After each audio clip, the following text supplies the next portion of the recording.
आज क्या है, आदमी सीधा एक ही बात चाहता है, ये चाहता है कि सीधा मैं एकदम छलांग लगाऊं। अब मनुष्य बने हैं, भगवान ने बंदर तो बनाया नहीं हमें कि सीधा एक पेड़ से दूसरी पेड़ पे छलांग लगा ले, या जमीन से छलांग लगाए तो 4 सीढ़ी 6 सीढ़ी एकदम चढ़ जाए। नमस्कार, मेरा नाम है अमित वाधवा। कहानियों को आवाज देता हूँ और मुझे रियल लाइफ स्टोरीज यानी कि असल जिंदगी की कहानियां सुनना भी और सुनवाना भी बहुत पसंद है। इसीलिए तो इस शो को लेकर के आया हूं आपके बीच में, जिसका नाम है पापा कहते हैं। तो फिर बिना किसी देरी के आइए शुरू करते हैं, आगे बढ़ाते हैं शो को। वेलकम पापा आपके अपने शो में। आज क्या मसाला है हमारे लिए?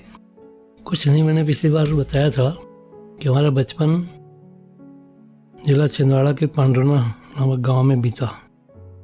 तो मैं आपको आज बताता हूँ कि मैं जब ग्वालियर आया 1 जनवरी 1978 की तारीख थी, नया साल था। मुझे लगता था कि ग्वालियर में हमारे बहुत से रिश्तेदार हैं, क्योंकि हमें बार बार ग्वालियर आना पड़ता था। आप साधारण रूप से ये समझ लो कि मेरे 2 मामा का परिवार यहाँ था। एक मामा के 3 बेटे, दूसरे मामा के 2 बेटे, हमारी बुआ के 4 बेटे, मासी के मेरी 3 बेटे। सोचो इतना बड़ा परिवार। बहन भी यहीं ग्वालियर में ही थी, बहन के ससुराल का परिवार भी था। तो मुझे ये लगता था इतना बड़ा परिवार है। हमारी माँ के मामा के लड़के भी थे यहाँ पर, माँ के चाचा के लड़के भी यहीं ग्वालियर में थे। और तो और यहाँ तक के थे कि हमारे एक चाचा भी ग्वालियर में हैं और हमारे पिताजी के चाचा का परिवार भी ग्वालियर में। जब इतना बड़ा परिवार था तो क्या है, पहले तो रिश्तेदारी बहुत ज़्यादा निभाई जाती थी, तो बार बार ग्वालियर आना पड़ता था, ठीक है ना।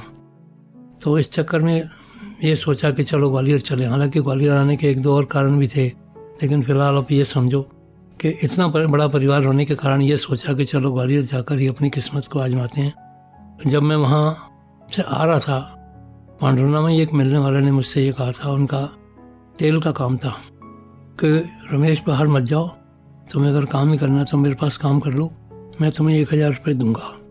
तो मुझे लगा कि जब 1000 रुपये यहाँ मिल रहे हैं तो शहर बड़ा है, तो वहाँ तो पैसा ज़्यादा मिलेगा ही मिलेगा। और दूसरा क्या है कि बार बार ग्वालियर भागना पड़ता है, ट्रेनों को पैसा देना पड़ता है, समय बर्बाद होता है, दिन खराब होते हैं। कभी माँ आ रही है, कभी पिताजी आ रहे हैं, कभी हमारे किसी भाई को आना पड़ता था। जैसे भी कोई ना कोई आना जाना बार बार चलता था। तो मैं 1 जनवरी 1978 को यहाँ ग्वालियर आ गया। यहाँ आने के बाद पता चला कि कोई किसी का रिश्तेदार है ही नहीं। आप स्वयं अपने रिश्तेदार हो, आप स्वयं जो कर सकते हो वो करो, नहीं कर सकते नहीं करो। 2-3 जगह पे जॉब की, नौकरी की बात की, दिन में जाते थे। वो कहता था कि ठीक है कल सुबह से आ जाना, रात में आके मना कर देते थे। क्यों? कि हमारे कोई रिश्तेदार ऐसे थे जो मना करते थे कि आप इस लड़के को यहाँ मत रखो।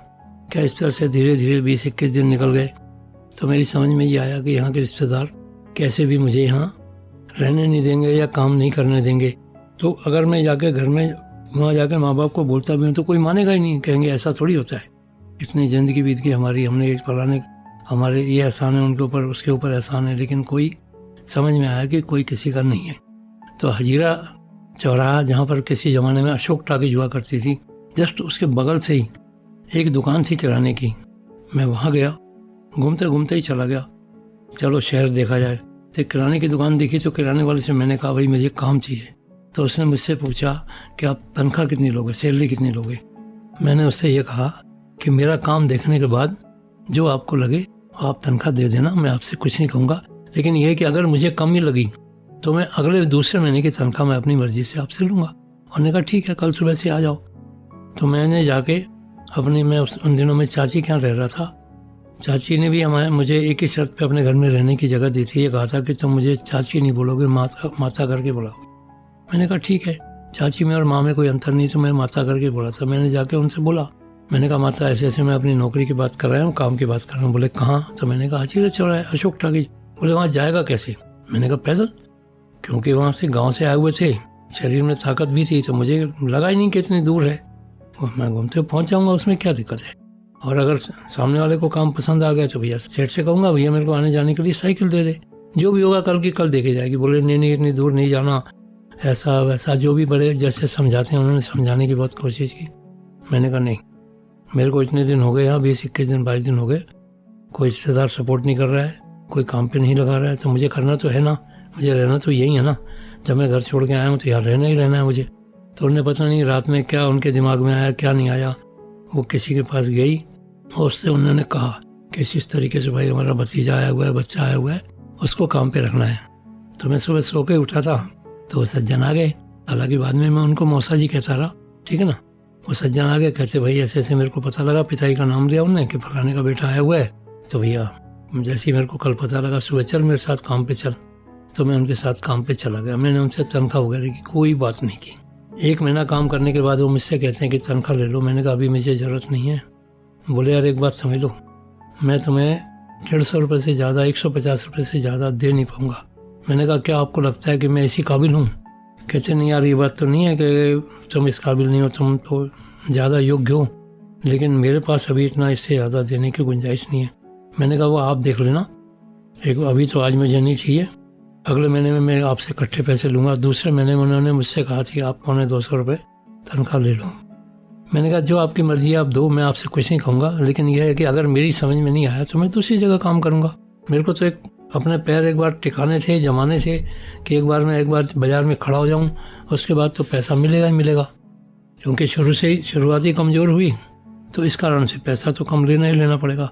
वो कहते अच्छा एक काम कर, चल दिए 2 महीने के तो ले ले, तीसरे अगले महीने मैं तेरे को 250 रुपये दूंगा। मैंने कहा वो आप सोच लो, मुझे कोई दिक्कत नहीं, कोई परेशानी नहीं है। तो उसके बाद में उन्होंने मुझे 2-3 महीने 250 रुपये के हिसाब से तनख्वाह दी। तो मैं यहाँ आपको इसलिए रोक के एक चीज़ बता रहा हूँ, मैं आपसे ये कह रहा हूँ कि आपको अपने घर में, मकान में छत पे जाना है, दूसरी मंजिल पे जाना है, तो आपको पहली सीढ़ी पर पैर रखना पड़ता है। अगर आप पहली सीढ़ी पे पैर नहीं रखोगे, दूसरी सीढ़ी पर, तो सीधे डायरेक्ट तो जा नहीं सकते, क्योंकि भगवान ने हमको मनुष्य बनाया, बंदर तो बनाया नहीं है कि एकदम हम छलांग लगा ले। तो इस तरह से मैंने उस चीज़ को एक्सेप्ट किया। मैंने कहा कोई बात नहीं, जैसा आपको लगता है। 3 महीने 250 रुपये देने के बाद वो कहते हैं भाई ऐसा है कि तू बहुत ज़्यादा योग्य है, मैं तुझे इतनी तनख्वाह दे नहीं पाऊँगा जितना काम तुम करते हो। तो मैंने क्या करना है?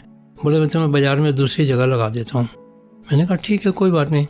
उन्होंने किसी और दूसरे सेठ से बात की कि ऐसी ऐसी बात है यार, मेरा लड़का मेहनती है और मैं उसको इतनी तनख्वाह दे नहीं पा रहा हूँ, तो तुम अपने पास रख लो। अब समय ऐसा था कि कहाँ गांव में मुझे 1000 रुपये मिल रहे थे, ये 250 रुपये दे रहे थे, लेकिन मैंने कहा नहीं, मुझे शहर में पैर जमाने हैं, यहीं रहना है, तो सब कुछ सहना पड़ेगा, करना पड़ेगा। जब उन्होंने दूसरे दुकानदार से बात की तो उन्होंने कहा मैं इसको 450 रुपये दे दूँगा। चलो मैं वहाँ 450 रुपये में चला गया।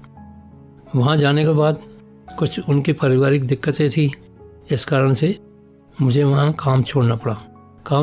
तो कुछ उन दोनों भाइयों में कुछ विवाद हो गया था, तो उन्होंने वो फर्म ही, दुकान ही बंद कर दी। ठीक है, धीरे धीरे सीढ़ियाँ एक चढ़ता है आदमी, इंसान चढ़ता है। उसके बाद में उनके सामने एक दुकान और थी। एक टाइम में जब शुरुआत में मैं आया था 1 जनवरी 1978 को, तो उनकी दुकान पे हम लोग 3 तारीख को गए थे जॉब की बात करने के लिए। रात में आकर उन्होंने मना कर दिया था। तो उन्होंने जब मुझे काम करते हुए देखा तो मुझसे कहते कि तुम मेरे पास आ जाओ। मैंने कहा ठीक है आ जाऊँगा, लेकिन मेरे पास गारंटर कोई नहीं है, कोई जमानत नहीं है। नहीं, बोले मैंने तुम्हारा काम देखा, बाज़ार में तुम काम कर रहे हो, हमें तुम्हें गारंटी की ज़रूरत नहीं है। चलो उनके यहाँ भी 1 साल काम किया। 1 साल काम करने के बाद जब मैंने उनसे सैलरी बढ़ाने की बात की तो वो मुझे 25 रुपये बढ़ा कर दे रहे थे, यानी 450 से 400 रुपये दे रहे थे। क्योंकि दूसरी जगह आने के बाद दुकान बंद होने के कारण उन्होंने मुझे सेम सैलरी पर ही रखा था। इधर मेरा नुकसान हो ही गया था। तो मैंने उनसे कहा ज़्यादा नहीं, आप मुझे 25 रुपये और बढ़ाकर 425 रुपये दे दो। जब मैंने उनसे ये कहा तो उन्होंने एक ही बात कही, भाई हम तो इससे ज़्यादा नहीं दे सकते, तुम्हें लेने हैं तो ले लो, नहीं लेने तो कोई बात नहीं, तुम्हारी मर्जी है। मैंने कहा ठीक है कोई बात नहीं। अब चूँकि क्या है, उम्र थी जवानी की, आदमी को, मेहनत करने वाले को थोड़ा सा ये रहता भी है, और थोड़ा सा क्या है कि मेरे को गुस्सा भी बहुत आता था। मैं जिद्दी भी बहुत रहा हूँ और गुस्सा भी मुझे बहुत आता था। मुझे बहुत बुरा लगा कि मैंने कहा 1 रुपये की चाय मिलती है, जो चाय आज 10 रुपये की मिलती है उस ज़माने में 1 रुपये की मिला करती थी। और मैंने मात्र इनसे ये कहा कि 25 रुपये बढ़ा के दे दो। 4 छुट्टी अगर हम करते हैं तो 26 दिन सेठ हमको 1 चाय पिलाता है। अगर 1 रुपये रोज 1 चाय पिला दे, 25 रुपये उसके लिए कोई बड़ी बात नहीं है। मैं उसके समझ में नहीं आया। मैंने कोई बात नहीं, आप पैसे दे दो, चाहे जो भी तारीख है, मैं 1 तारीख से आपके यहाँ काम नहीं करूँगा। देखिए किस्मत, तकदीर कहाँ लाती है, क्या करती है। कहते हैं ना, एक कहावत भी है, बोलना तो नहीं चाहिए लेकिन समय के साथ समझाना पड़ता है कि एक की मूर्खता दूसरे का भाग्य बनाती है। तो मुझे गुस्सा बहुत आया, मैं बाड़े पे चला गया। बाड़े पे जो गोल राउंड सा बना हुआ है, जो महाराज के वहाँ लगा हुआ है, स्टैचू लगा हुआ है, उस पार्क के साइड से घूमने लगा। एक चक्कर मैंने लगाया, दूसरे चक्कर लगा ही रहा था तो एक परिचित मिल गए, वहीं पड़ोस में ही रहते थे हमारे, जहाँ हम रहते थे। उनसे उन्होंने मुझसे पूछा, रमेश क्या हाल है? मैंने कहा यार बुरा हाल है। बोले क्यों? मैंने कहा जहाँ काम कर रहा हूँ मन नहीं लग रहा। तो कहते नहीं लग रहा? पक्की बात। बोले हाँ चल मैं तेरे को दूसरी जगह लगवा देता हूँ। देखिए किस्मत कहाँ से कहाँ पटकती है, क्या करती है। इस तरह से उसने मुझे दूसरी जगह 550 रुपये पे लगा दिया। कहाँ तो मैं 425 रुपये मांग रहा था, दूसरे ने 550 पे लगाया। 550 पे देने के बाद जिस दिन सेठ के यहाँ काम पे गया तो सेठ कहता, भाई ऐसा है तुम नए आदमी हो, मैं पहले महीने तुम्हें 500 दूंगा। देखिए गेम क्या खेला जाता है कि तुम नए हो, तुमको मैं पहला महीना 500 दूंगा, अगले महीने से मैं तुम्हें 550 दूंगा। 500 तय करने के बाद भी इस तरह से उन्होंने मुझे 50 रुपये कम दिए। मैंने कहा कोई बात नहीं, वहाँ से तो ज़्यादा मिल रहे हैं ना, इस तरह से। लेकिन उन्होंने मुझे एक चीज़ बहुत सीख दी, अच्छी दी। उन्होंने मुझसे, मैंने कहा था कि मैं तो काम जानता ही नहीं हूँ, तो उन्होंने मुझसे ये कहा था कि ग्राहक ही आपको सब कुछ सिखाता है, आप माँ के पेट से सीख के नहीं आते हो। आप काम करो, आपको ग्राहक सब कुछ सिखा देगा। ग्राहक को क्या चाहिए, अच्छी क्वालिटी का माल चाहिए, सस्ती क्वालिटी का चाहिए, और ग्राहक ही सिखा देता है कि मैं ईमानदार हूँ, मैं बेईमान हूँ। बहुत अच्छी शिक्षा है उनकी, जो आज भी जीवन में मुझे काम आ रही है। और इसी तरह से समय बीतता चला गया, एक एक सीढ़ी आदमी चढ़ता चला गया। आज कितने साल बीत गए हैं, 1978 से आप हिसाब लगा लो, 22 और 21, 42 से 43 साल हो गए। धीरे धीरे ईश्वर ने आज सब कुछ दिया। तो बस आज का मेरा समझाने का उद्देश्य ये था कि आज अगर हम जहाँ काम कर रहे हैं, जो हमारा बिजनेस है, प्रोफेशन है, उसमें कोई बच्चा आता है काम मांगने के लिए, जब हम उससे कहते हैं कि कल आ जाना काम के लिए, तो वो ये पूछता है कि तनख्वाह कितनी दोगे। वो जानता कुछ नहीं है, लेकिन उसकी डिमांड क्या होती है, मुझे अभी से पहले दिन से ही 8,000 9,000 रुपये चाहिए। वो भले ही भटकता रहे, 2 महीने भटके, 4 महीने भटके, 6 महीने भटके, लेकिन उसको क्या होता है, स्टार्टिंग में ही उसको पैसा चाहिए। एक लड़का मेरे यहाँ आया था, लगभग 20 साल पुरानी बात है, 18 साल हो गए हों, 20 साल हो गए। उसकी सास उसको लेकर आई थी मेरे पास में कि आप इसको काम पे रख लो। उसको एक दिन काम पे रखा, 2 दिन काम पे रखा, क्योंकि बिजनेस में तो 8-9 बजते ही बजते हैं। तो कहता था मैं तो 10 बजे आऊँगा, शाम को 5 बजे चले जाऊँगा। मैंने मेरी सास से पहले कहा था मैं तो इतना ही काम करूँगा। आज स्थिति ये है कि वो बेलदारी करता है, और मुझे कभी कभी तकलीफ होती है। उसकी घरवाली लोगों के यहाँ बर्तन मारने जाया करती है, सफाई करने जाया करती है। आज स्थिति ये है कि अगर वो उस दिन मेरे यहाँ आ गया होता तो पत्नी कितना अच्छा कारीगर बन गया होता, क्या कुछ बन गया होता। लेकिन वही है, आज क्या है, आदमी सीधा एक ही बात चाहता है, ये चाहता है कि सीधा मैं एकदम छलांग लगाऊं। अब मनुष्य बने हैं, भगवान ने बंदर तो बनाया नहीं हमको, सीधा एक पेड़ से दूसरी पेड़ पे छलांग लगा ले, या ज़मीन से छलांग लगाए तो 4 सीढ़ी 6 सीढ़ी एकदम चढ़ जाए। तो दोस्तों आज यही कहना है मेरा कि अगर आपके सामने कोई भी काम है, कैसा भी काम आया, छोटा हो बड़ा हो, आप काम को शुरुआत करो। आप शुरुआत में पैसे को मत देखो, क्योंकि आप पहले दिन से पैसे को देखेंगे तो कुछ नहीं कह सकता मैं। Okay, thank you so much. तो ये थी real life story, full of lessons, है कि नहीं? असल जिंदगी की इस कहानी में क्या सीखने को मिला मैं ये रिपीट नहीं करूंगा। हाँ, लेकिन आपसे ज़रूर इल्तिजा करूंगा, रिक्वेस्ट करूंगा कि आप इसे रिपीट पर ज़रूर सुनिएगा, क्योंकि बहुत सारी महीन बातें हैं बड़े लेसन्स के अलावा भी जो कि सीखने लायक हैं। बहुत जल्द एक नए एपिसोड के साथ फिर मिलेंगे आपसे। तब तक रखिए अपना बेहतर ख्याल। सुनते रहिए पापा कहते हैं।